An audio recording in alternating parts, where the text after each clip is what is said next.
Good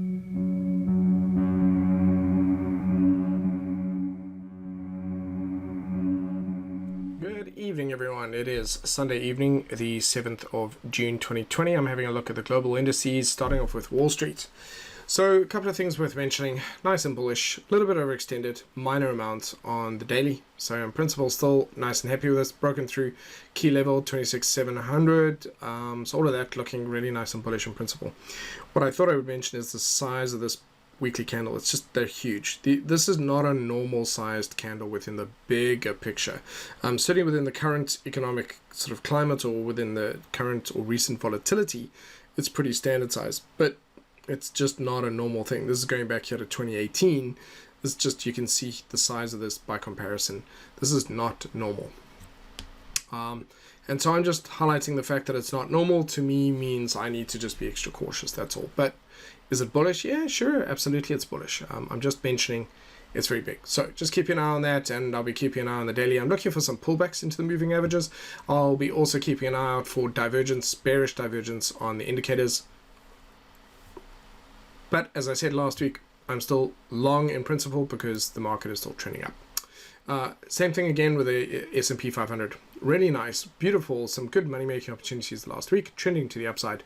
Just highlighting we've broken above 3,000 solidly. We're heading up towards the all-time highs. Again, we've got really big candles. Just going to be keeping an eye on any potential bearish divergence, and we'll see how that goes. But so far, there aren't any signs of it. And so at this point in time, it's more prudent for me to trade in line with it, to trade to the upside.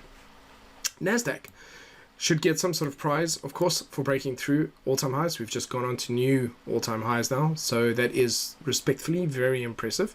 And it's an incredible recovery. Fastest weekly drop, fastest weekly recovery in history, which in itself is also a black swan. So just highlighting the things that are happening here have never happened before. So that's a good thing or a bad thing. We'll just have to find out. I guess we'll know in the future when we look back.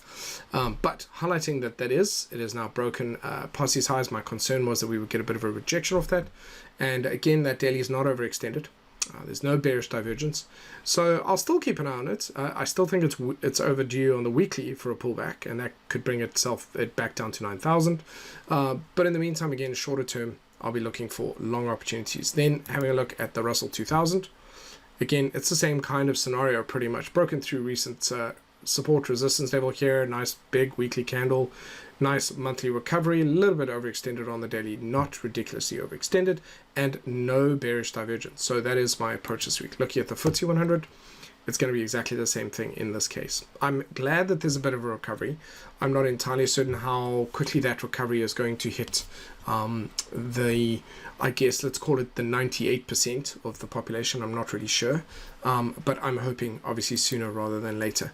Euro stocks here, a little bit overextended, moving averages fanning out, but overall it's just beautiful. Really nice, massive weekly candle. So we can statistically or technically, we can often get followed by a really big candle, almost what we refer to as a crowd volume candle. We could get smaller candles and a bit of stagnation and maybe a pullback. So that's what I'll be looking out for this week. In other words, will there be a bit of a sideways motion, a little bit of a consolidation, or perhaps a small retracement?